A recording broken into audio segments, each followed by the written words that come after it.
What's going on, everybody? Welcome to episode 97 of the Finale podcast. I'm joined by Chris, familiar face. He was on the soccer podcast, of course. But Chris, you're also an NFL fan, so I just want to have you, get the floor here and kind of explain your NFL fandom a little bit. Yeah. So my name's Chris Schaller. I am from right outside Philadelphia in Pennsylvania. A diehard Eagles fan. Football is definitely my favorite sport, I would say. I played it in high school, but watching it has always been amazing. Every Sunday I have to make sure I'm not doing anything. Watching football 10 hours straight. For sure. That's pretty much my background. Again, I'm a massive Eagles fan, but I'm a fan of the league as well. But Yeah. So being an Eagles fan, of course, you guys have had some good memories in recent years. Let's start off with 2017 because I'm gonna set a Vikings fan here. So let's air it out. Let's air it out. Let's get it out the way before we go too deep into it. So you guys had a really good run. Obviously, that season started with Carson Wentz and MVP talks, and then Nick Foles comes in and everybody thinks it's over at that point when you lose your MVP caliber quarterback to injury. But he comes in and wins you guys a Super Bowl. Like, what was that experience like for Philadelphia fans like yourself? Well, first off, it was something I never thought would ever happen. Yeah. When we actually won it, I was in disbelief. It took me about 2-3 years to believe, oh my God, we won a Super Bowl. Right. But like that team they were so resilient. They never gave up with injuries. And even outside of Carson, also Jason Peters towards ACL that year, Darren Sproles towards ACL, Jordan Hicks was out for the year, former Viking. And there was a rap sheet of players that were injured. They just had this resiliency to them where they made the right acquisitions in the offseason prior, getting the right veterans, getting Alshon Jeffrey, getting Chris Long, two really important guys that season.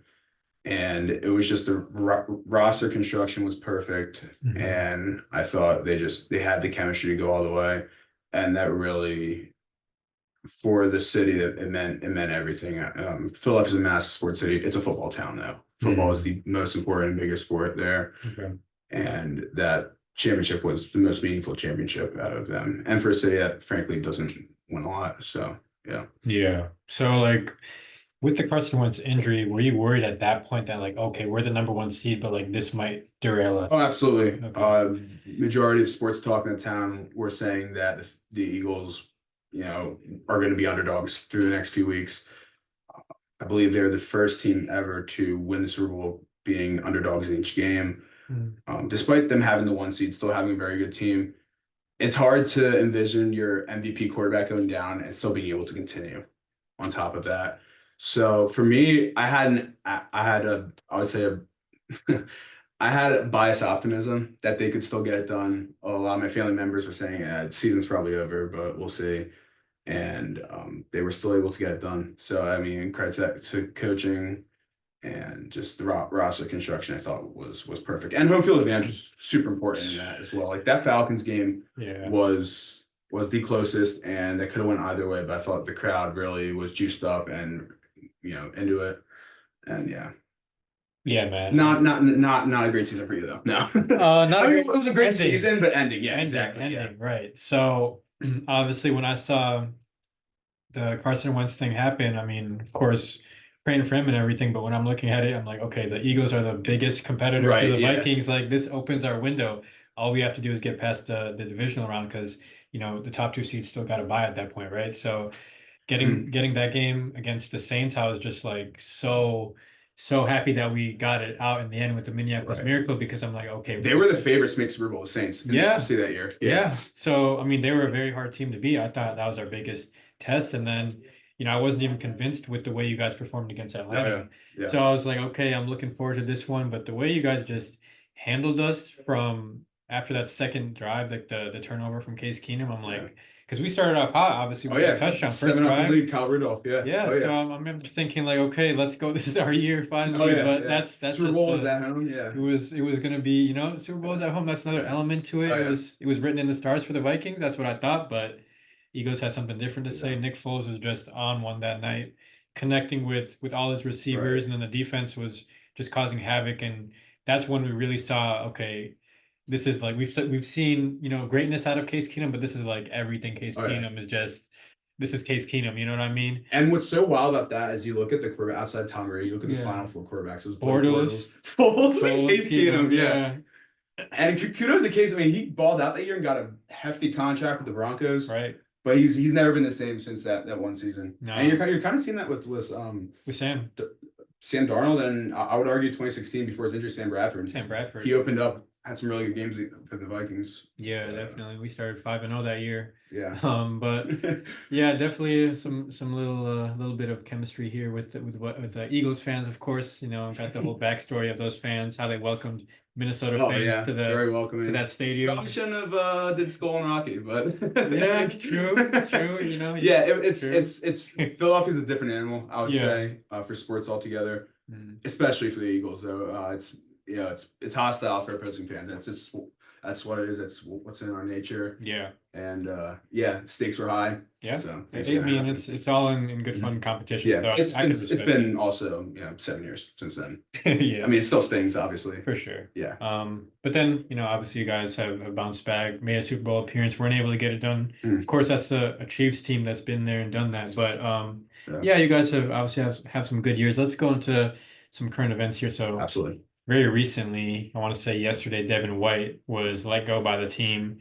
Didn't feature much at all, if at all. No, he didn't at all. Yeah, he didn't play a single game. So just thoughts on that addition in the offseason, how you were feeling, and then how it all transpired. I had liked it in the offseason.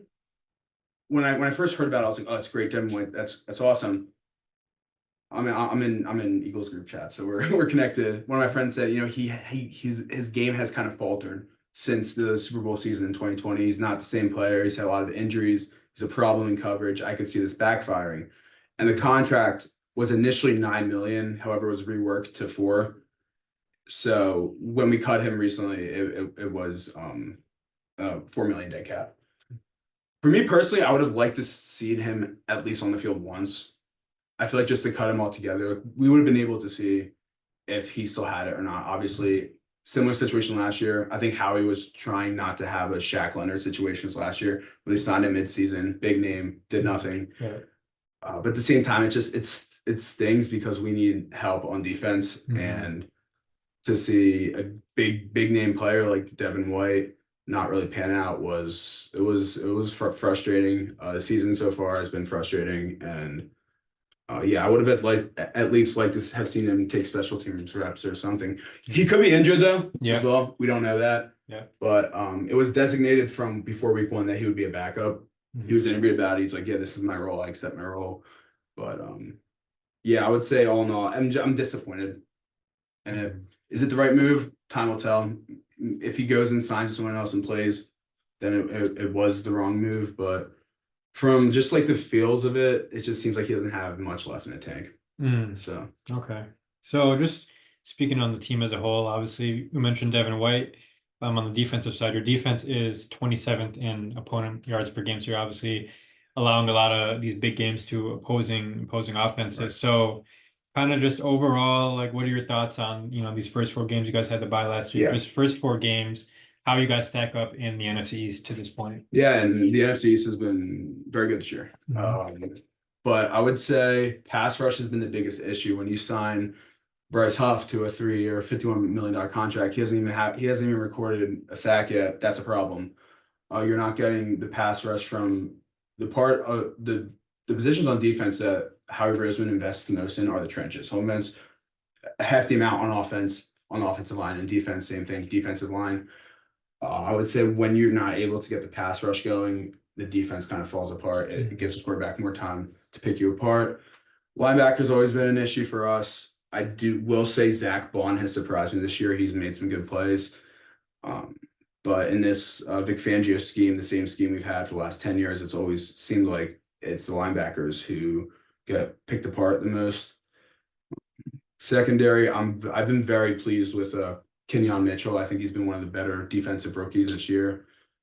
He's been absolutely locked down. Darius Slay's looking like he's 33, if I'm being honest with you. He's looking like he's 33, and there's been some things off the field with CJ Gardner-Johnson, who was our big acquisition. And he's had, I would say, he's struggled to make tackles as well. It just seems as if the mentality for defense is bend but don't break. That means you'll allow them to score points, just not a touchdown. When you do break, that's the problem. Yeah. And you know that with the Vikings 2 years ago, 2022. Yeah. If they break, they break. Like it's what it is. So yeah, I would say defense has not been great, but you have to factor in injuries as well. So offense hasn't looked good the last few weeks, but yeah, I mean when you're missing Lane Johnson, Devontae Smith, and AJ Brown, those are three biggest offensive players. Yeah. So yeah, I would say defense has been disappointing. Defense has been disappointing in the last 2 years, and if there is a weakness on this team, fully healthy, it is the defense as well. What do you think's kind of contributed to, ever since that point last season where you guys just fell apart? Yeah. Up until now, what do you think's kind of contributed to that collapse? I would say coaching definitely. I know majority of people's viewpoints are that Nick Sirianni is a problem. He should be fired. I've been more on the Nick Sirianni train. I think that it was the coaching staff, like the people around him last year. But when you have the same problems recurring this year, I mean, just really dumb play calling on fourth downs, you have to wonder if it is coaching. And the 2022 season, you have to wonder how much Shane Steichen and Jonathan Gannon impacted that coaching staff, because we had a similar situation with Frank Reich in 2017 where he left. Doug Pearson never looked the same after that. So I think coaching staff is super important, but it's just he might have just lost the locker room. I think so. I think that's that's quite the possibility for Sirianni, is that the players just aren't believing in him as much anymore. And I think coaching has been a massive point of contention for this team this year. Yeah. I mean, you look at all these close games. Well, they should be 3-1. However, they lost the Falcons because of play calling. They threw it on third down instead of running it 2 more times. So yeah, I would say just coaching decisions definitely impact it. And they lost a lot of veterans last year. Like you saw Jason Kelsey, Fletcher Cox, those are 2 massive players. And when you lose a leader like that on defense, you kind of lose your identity. Yeah, they still have Brandon Graham, but Fletcher Cox played in the middle of the field. Yeah. And what you've seen our run defense be extremely porous. Run defense is heavily dictated through the D line. Right. So long-winded answer, I would say it's been veterans departing, and just with the veterans departing, coaching it's kind of fallen apart. Yeah. Okay. Yeah. Do you still you have faith kind of in Sirianni to get it back together? I think, and I'm in the extreme minority. I do. Okay. I do think he can get back together if you get everyone healthy. Yeah. And just kind of clicking on the same page. Jalen's got to stop turning the ball over. That's been a bugaboo of his since last season. Yeah. Yeah, if he stops turning it over and just plays cleaner football, the schedule lightens up. They have the Browns and Giants next 2 weeks, so I expect them to be 2 wins. Yeah, it's just, again, I think staying healthy, and I think there's something deep down where you can turn it around and possibly put together 11, 12 wins this year. Yeah, for sure. Which again, with the NFC East, I'm not even winning. I mean, the way Washington's looking right now, they are, for the first time in forever, they've taken off, and Dallas can always put up a good fight as well. So yeah. So speaking of Washington, we're gonna do the one surprising or disappointing performance from Week 5. I'll go first since I mentioned it. The Washington Commanders. I mean, just the way they're able to dominate the Browns and that defense. I mean, I know the Browns are off to a poor start right now, but their defense is still legit, and the way Jaden Daniels was able to dice them apart with the passing game and through the running game, not only with his running but Austin Eckler. That team is it's really dangerous. I didn't think when you put that team together, I thought, okay, Dan Quinn getting another head coaching opportunity. I didn't think that was the right situation, especially in Washington. And then bringing in Cliff Kingsbury. I mean, those 2 moves alone have kind of propelled them to where they're at right now. So very impressive performance in Week 5. But what would be your most impressive performance? Yeah, I mean that's clearly, I wouldn't say Washington only because I saw it the prior 2 weeks, they really took off. If this was against the Bengals, that would absolutely be my answer. Yeah. But these last 2 weeks they've been amazing. It's a different culture there too. They're kind of moved away from those ghosts of Dan Snyder. 100%. Kind of more towards a fresh start, really. And I think their GM's been unbelievable. His name's slipped my mind right now, but he'll probably be executive of the year. He's unbelievable. Made it amazing. Had an amazing draft. Made an amazing off-season acquisition. So they've been great. Shocker, mine's the Denver Broncos, and they're a team who I thought would win 2 or 3 games this year. and they're somehow 3-2, and they're playing good football. I mean, they handled the Buccaneers, who looked like one of the better teams in the league this year, and they beat the Jets, which I mean that we're going to get into that. But the Raiders game, I was expecting the Raiders to kind of like play well in that game, but yeah, they surprised me with just their defense still playing well, and Bo Nix making the right decisions. You can credit that a lot to Sean Payton, but yeah, I was not expecting to be 3-2. And they won by a very good amount against the Raiders. So yeah, I would say the Broncos were my biggest surprise for this past week. Okay, for sure. I didn't catch that game, but I did see the clip of Max Crosby and having that little interaction with Bo Nix. That was pretty funny. But yeah, speaking of the Jets, so we'll go into the league news right now. One of the biggest league news points we can get into is the Jets firing Robert Saleh. So apparently escorted out of the building by team security, not allowed to even inform the players of his departure. That's per NBC Sports, Mike Florio, I think. So do you think now was the right time to let go of Saleh? I think okay. So I would have at the end of the season. I feel like at 2-3, you can still put together a playoff run. You can still put together. There's not the window hasn't closed in the season. It's not like they were 2-7. Right. I do think that Saleh they've lost so many close games where it's like you have to look at coaching at that point, and now there's really no excuse for them to not make the playoffs with that roster. So I do agree with moving on from him, not at this point of the season. Yeah. Because also with it being New York, media is going to magnify the heck out of it. They're going to it's became a bigger story than it should be. Whereas say the Titans fired Callahan week 3. Like that's not going to be a big news. Tennessee's not a big market. This is New York. They had high expectations, lofty expectations, and Aaron Rodgers is your quarterback as well. So I think it was the right move, but again, they could have done it in a much better manner. I mean, if the report is true that he was escorted out of the building, it's extremely unprofessional. Yeah, I would say if he wasn't able to talk to his players, that's again extremely unprofessional. And I mean, the Jets have been, I would say, not the best ran organization for a while, and this just makes them look even worse. If this is true. And then I think they promoted their defense coordinator, which makes no sense to me at all. If you fire your defensive head coach, you would think they would move to the offensive coordinator as head coach. But I think it was the right move to fire him, just not at this point. Yeah. I think, honestly, their defense has been fine, especially the last few years, I would say. Just watching that Vikings game recently, like, seeing the way they were able to cover Justin Jefferson, even some of those flags, those penalties they called weren't really penalties. It was just the Justin Jefferson effect. So I think their defense has been just fine. It's really about their offense and the play calling, which is, Nathaniel Hackett, the formerly of the Broncos, and then of course has a history with Aaron Rodgers in Green Bay. I don't think he's been good enough in terms of getting the best out of this team. They have weapons, of course, defensively, but so do they offensively. I mean, look at Garrett Wilson, look at Breece Hall, Braylon Allen in the backfield, Tyler Conklin.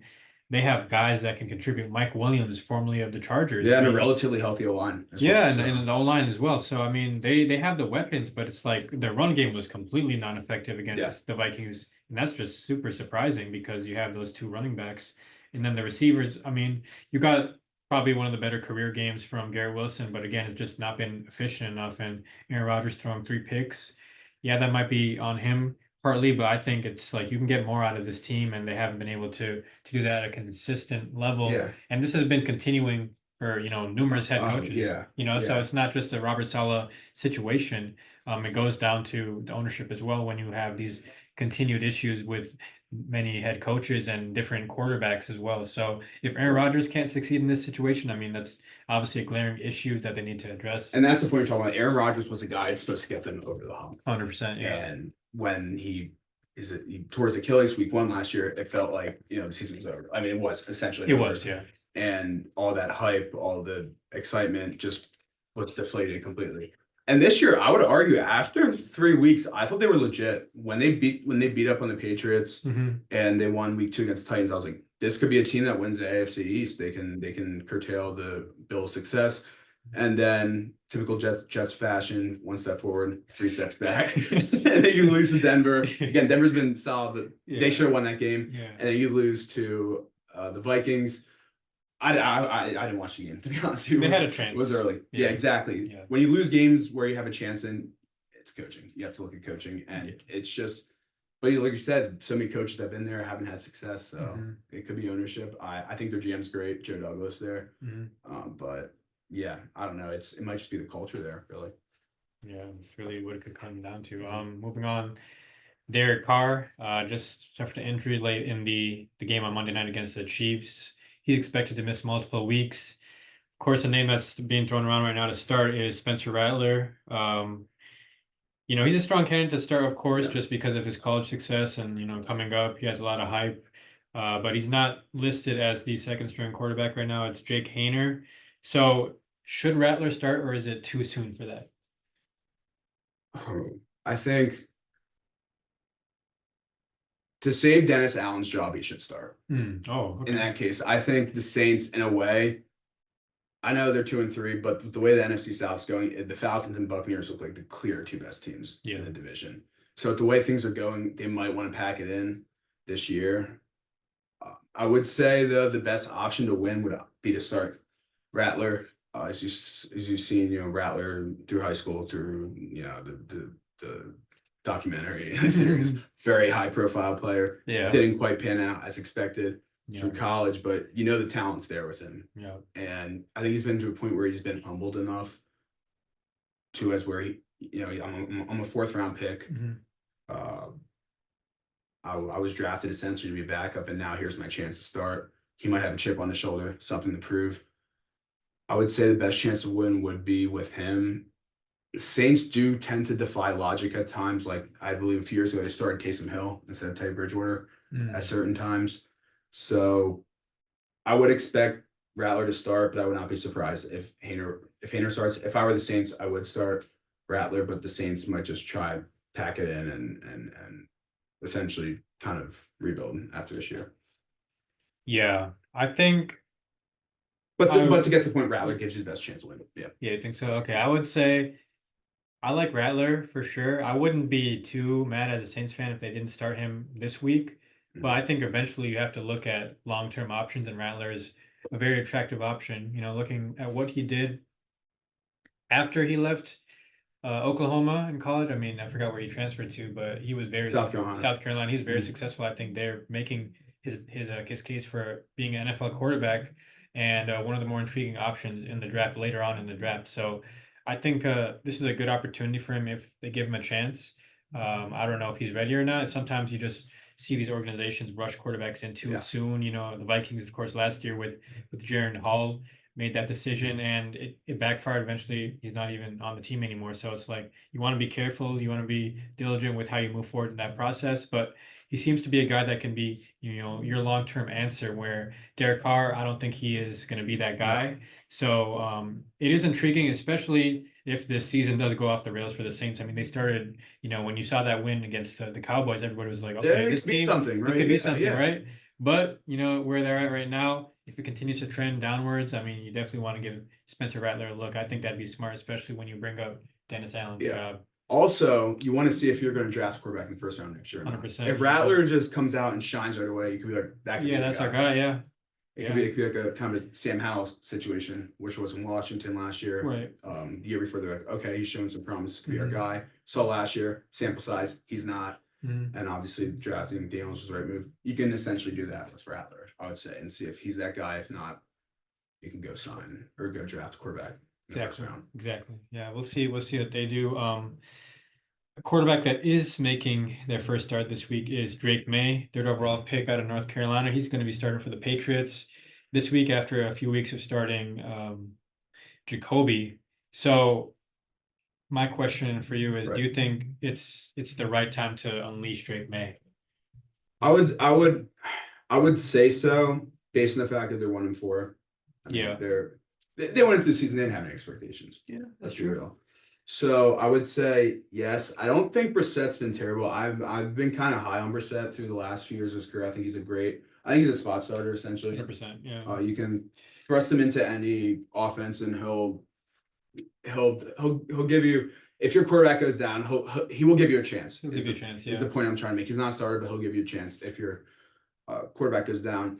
Yeah. I would say, based on their timeline, it is time to start Drake May and see what you got in him, especially. And I don't think it's helping that Caleb Williams and obviously Jaden Daniels have looked really good.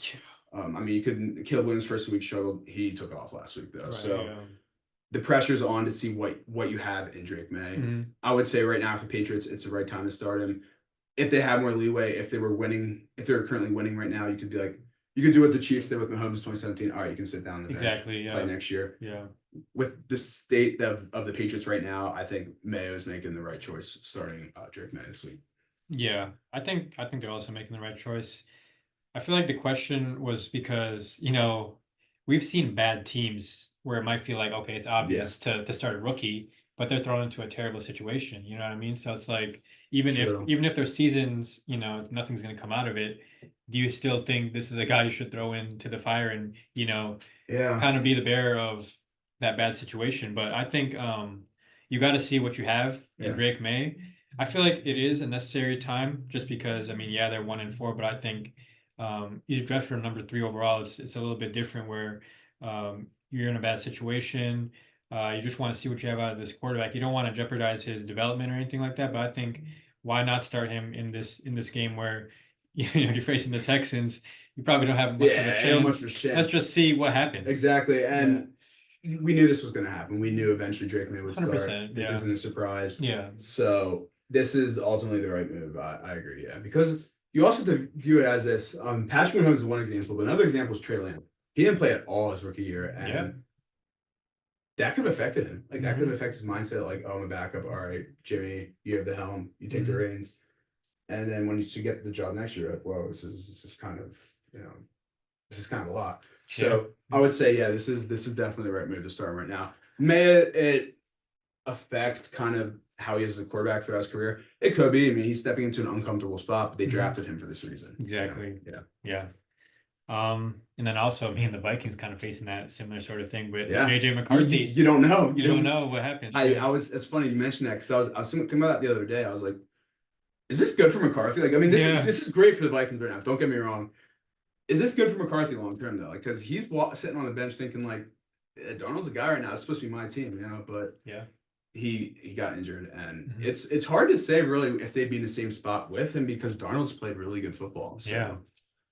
He plays like a proven veteran, you know. So it's different where a rookie might come in and make some of those little errors. And with Darnold, we've seen him have good games. Yeah, but I haven't seen it go this long. Like I saw with the Panthers in 2021, he went 3-0, completely fell off after that. Yeah, exactly. So, but now I mean he's putting it together. It just seems to be a Vikings thing to have journeyman quarterbacks come and have instant success in Minnesota. I don't know what it is, but I would say McCarthy's in a similar spot. Yeah. But the team is certainly better around McCarthy than it is for Drake May. Yeah, for sure. Surrounding cast is everything. Oh yeah. And a coach as well. Exactly. Yeah, Kevin O'Connell. Right. So upset pick of the week time. I'll let you go first for this one. So it was kind of tough looking at it. I have a few in mind, but the one it's technically an upset. Jaguars over the Bears. I think with the Jaguars is that if they lose this week, they're done. Their season's over. Is their season over right now? Most likely, yes. But if they lose this week, it's definitely done. You could see Doug getting fired. Barely squeaked by the Colts last week. I would say that they're going to be playing with house money this week. I think you're going to get a good game out of Trevor Lawrence. And, I mean, the Bears have looked really good. But I think this is the one week, though, that the Jaguars will kind of put together a good game plan and take over and win this week. Another one that could be an upset, and this was if Saleh was still there, I would pick the Jets over the Bills only because they seem to have their number in New York. Yeah. But I would say right now my pick is the Jaguars beating the Bears. And that's something I can see happening with the way the Jaguars have played the last couple of weeks. Yeah. For me, I'm gonna go with the Commanders again, kind of continuing on this bandwagon. Yeah. Commanders are facing the Ravens on the road this week. I I think they can get it done. They can, yeah. They're 6.5-point underdogs right now. I don't think that's fair to them with what they've No, been doing. absolutely not. No, I disagree with that. Yeah, they're 4-1 right now. So Yeah. I mean, yeah, the Ravens are the more proven team and everything like that, and they've started to get it going after their slow Right. start. But I think the Commanders can get it done with their way their defense is playing right now, and offensively how efficient they look. I mean, like what was the stat where they had like they had started the season with like all these consistent scoring drives, right? Yeah. They didn't have any Oh, missed opportunities with their chances. So I think you could see them coming into this environment and getting a win. They already went to Cincinnati, which is different. But exactly. they already got a win there. For sure. So Yeah. I can see it happen. Yeah. And you're expecting, and you've expected so far for even after the Cincinnati game, I was like, okay, it could come apart against the Cardinals, who have actually looked decent as well. Yeah. Steamrolled them 42-14 next week against the Browns. Like they should win this. They could fall to a bit. No, they won. And so I think they are legit. And that's gonna be a great game. I'm really excited for that game. Me too, man. That's gonna be good. That's one of the games I'm watching with the Vikings being It's on in the bye week. it's in Baltimore, right? I believe it is. Okay, yeah. I mean they're 40 minutes apart though, so Exactly. yeah. So, still kind of familiar. But yeah. That's everything we got for the pod today, man. This was episode 97. You want any last words? Hopefully we get a win against the Browns this week. Yeah, Go Birds, that's all I'm saying. Hopefully. But yeah, Marcus, thank you for having me on the podcast. It's always a pleasure to be here, and thank you. Appreciate it. Of course, man. We'll have you on again soon, and Absolutely. hopefully some of the other people from the cohort. But yeah, so this is Markos, the guy, episode 97 of the finale with Chris in the books. We'll see you guys next time. Yeah. Peace.